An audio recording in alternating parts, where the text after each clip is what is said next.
विजय और रेणुका ये दी जन को फोटो को देखु। विजय और रेणुका दी जन स्वामी स्त्री कुल्लू मनाली रे होटेल गोटे करथिले। कुल्लू मनाली जानी थे गोटे सबुठु भल जगह। मनाली रो सबुठु गोटे भल जगह। सेटिके प्राय समस्ते जाती, दर्शक माने टूरिस्ट माने जाती, कारण सेठी बहुत बढ़िया टूरिस्ट प्लेसटा। सेठी सब बहुत लोग जाती। विजय और रेणुका एठार गोटे होटेल करथिले। विजय और रेणुका बहुत भलरे चलुथिले। हठात विजय को एक अजଣା रोग हो गला। जिते पैसा चाहिए रेणुका समस्त पैसा लगईदेला, खटईदेला तांको भल करने बहुत चेष्टा कला, किंतु विजय अल्प दिन रे मरीगले। रेणुका एकुटिया रहीगले एवं एत बड़ होटेल को किए केमिति संभाळिबे एकुटिया। स्टाफ मानक पेमेंट बढ़ीगला, बाध्य होई से होटेलटा को बंद करिया को पड़िला। किंतु रेणुका से डिप्रेशन नु बाहरी कहले मत बंचिया पड़ो। एत बड़ होटेलटा को बिकिले किसी लाभ हेनी, कारण होटेल कला बेले बहुत ऋण थिला।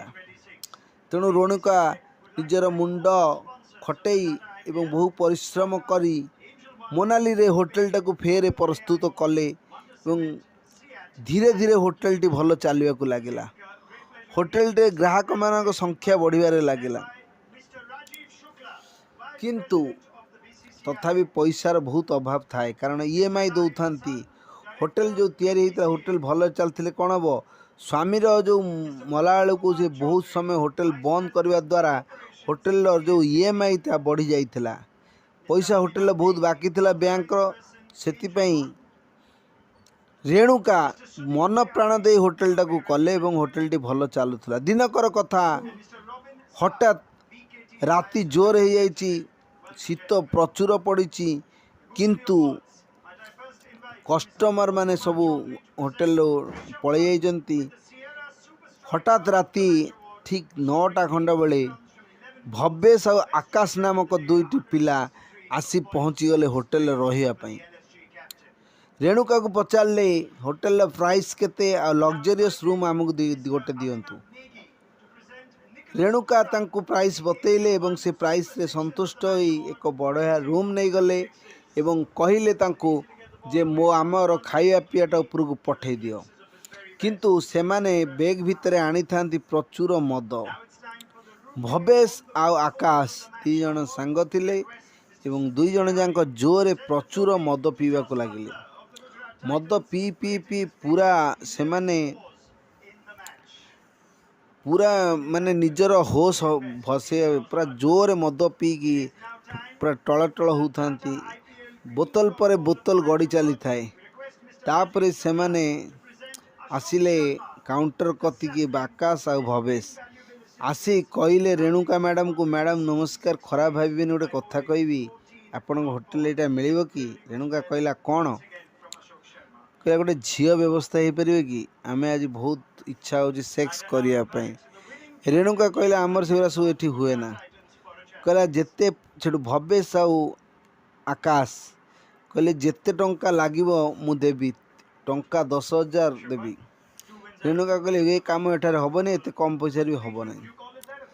भवेश आ रेणुका टंका पर टंका बढ़ई 30,000 टंका पर्यंत पलैले। कहले 30,000 टंका देवी केवल गोटे राति, आपण गोटे झील ठीक करंतु। रेणुकार मुंड खराब हो गला। गोटे तथापि गोटे झीर नंबर देले, भाविले झील किसी पैसा दे दे अवशिष्ट पैसा से रखिदेवे, कारण होटेल अवस्था भल ना। होटेल आगे 25,000 30,000 टका 5,000 देदेले भी झील को 25,000 पाखे रही। यह भाभी से गोटे झीर नंबर देते एवं तापर कौन भाभी काटी देते से नंबरटा को डिलीट करदे एवं कहले ना सेमिति किछि हेई परिबो नाही।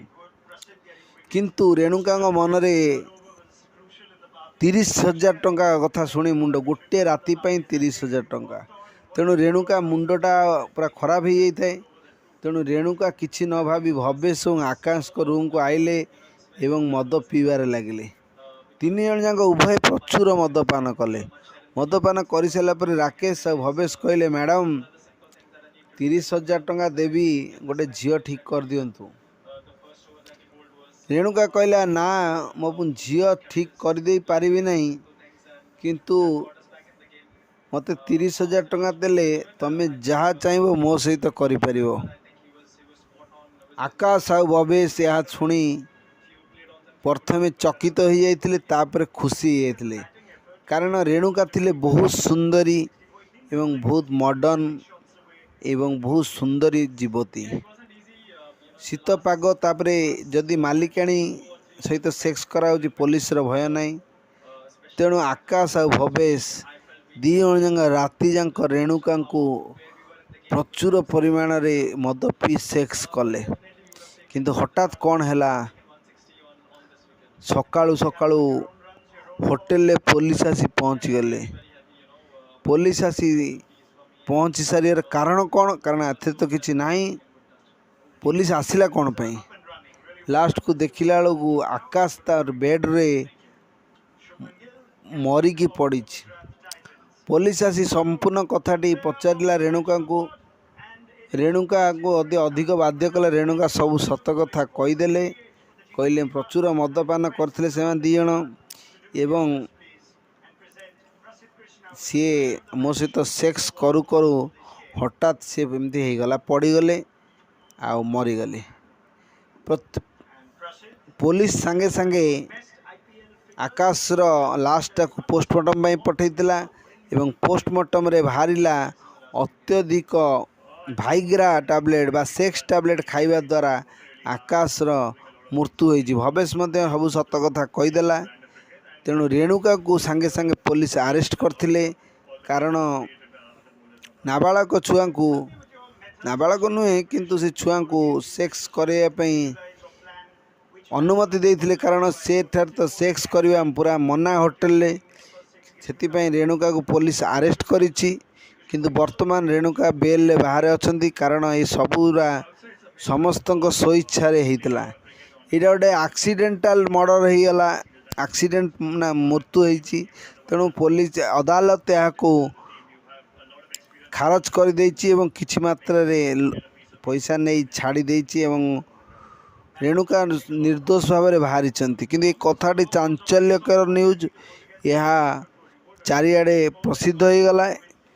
यही न्यूज़टा बाहरला पर रेणुका बहुत लज्जित हेले, किंतु तथापि आसी रेणुका होटेल टाक फेर एवं चलाउछंती।